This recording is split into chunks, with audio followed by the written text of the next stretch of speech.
Bonjour, bienvenue sur BITV pour notre spécial coronavirus. Retrouvez dès maintenant une interview de Pierre Madec, économiste à l'OFCE.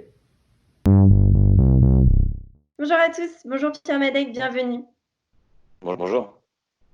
Vous êtes économiste à l'OFCE. Tout d'abord, merci de nous accorder ces quelques minutes aujourd'hui afin d'échanger sur le coronavirus et ses impacts économiques sur l'immobilier. Alors, qu'en pensez-vous ? Alors, il y a plusieurs choses à dire. C'est-à-dire que l'impact économique du coronavirus sur l'immobilier, il va être multiple. Il va y avoir d'abord un effet sur le BTP. On voit, par exemple, ces dernières semaines, il y a beaucoup de débats sur est-ce qu'on doit continuer les chantiers, est-ce qu'on doit continuer à produire et à construire du logement. Pour l'instant, la réponse qui est apportée, c'est plutôt oui. Donc, il ne devrait pas y avoir de ralentissement du côté de la production de logements.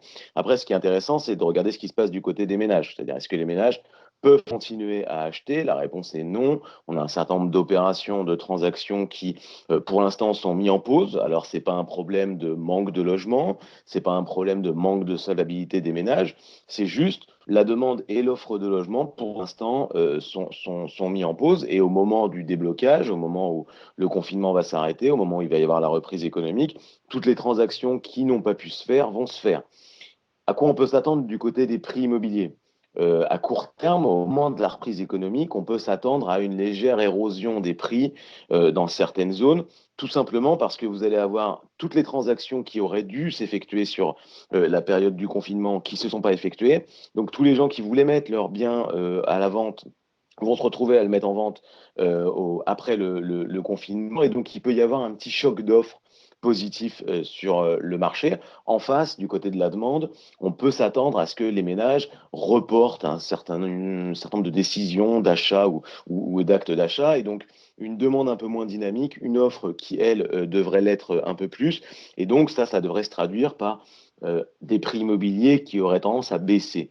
Il y a un deuxième effet, là j'ai parlé de l'effet de court terme, il y a un deuxième effet qui peut être un effet de recomposition de la demande des ménages en logement. C'est-à-dire que là on voit bien qu'on est confronté à une crise qui est inédite, exceptionnelle, où vous vous retrouvez avec près de la moitié de la population confinée à son domicile, normalement, et donc qui se retrouve à la fois confrontée à toutes les difficultés de logement qu'elles vivent au jour le jour, mais là, 24 heures sur 24. Et puis, il y a aussi un choc technologique avec le télétravail, la possibilité de travailler de chez soi. Il n'est pas certain que ça, à moyen ou à long terme, ça ne se traduise pas par des choix de localisation des ménages qui pourraient être différents, avec un certain nombre de ménages qui aujourd'hui travaillent en ville pour être proches de leur lieu de travail, ce qui crée ce qu'on appelle les fameuses zones tendues, les zones chères. Potentiellement, il peut y avoir une partie de ces ménages qui, après la fin de la crise, se disent pourquoi pas, j'ai vu qu'il y avait possibilité pour moi de travailler à domicile, de travailler à distance, pourquoi pas opérer d'autres choix de localisation de mon logement? Pourquoi pas aller acheter des logements moins chers et plus grands?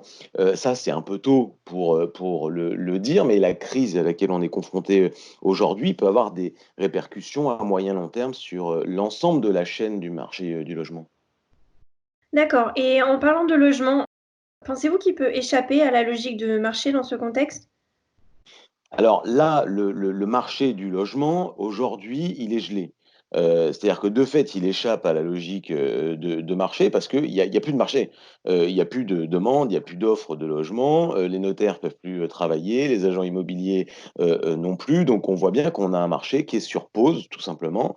La question, c'est quand on réappuiera sur le bouton lecture, voir comment ça se passe. Est-ce que tout se remet bien en place?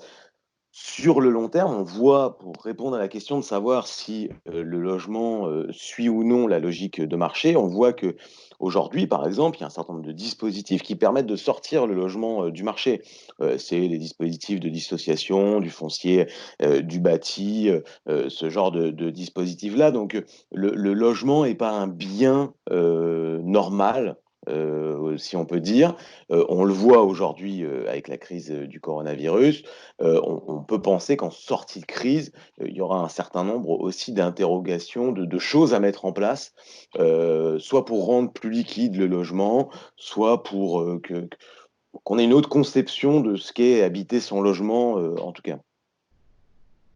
Bien, merci Pierre Madec, merci d'avoir pris ce temps pour nous.